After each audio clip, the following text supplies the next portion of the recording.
క్విక్‌గా, టేస్టీగా అయిపోయే రెసిపీ కావాలి అనుకుంటే పోహాతో ఈ విధంగా తయారు చేసేద్దాం. హలో అందరికీ, welcome back to our channel. ముందుగా ఒక పాన్‌లో కొద్దిగా ఆయిల్ వేసి జీడిపప్పు, పల్లీలను వేపి పక్కన పెట్టుకోవాలి.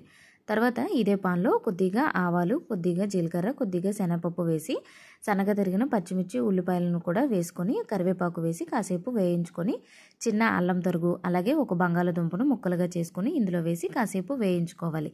ఇలా వేయించుకున్న తర్వాత ఇందులో సన్నగా తరిగిన టమోటా ముక్కలను వేసి టేస్ట్కి తగ్గ సాల్ట్ని యాడ్ చేసుకొని టమోటాలను ఈ విధంగా మగ్గించుకోవాలి.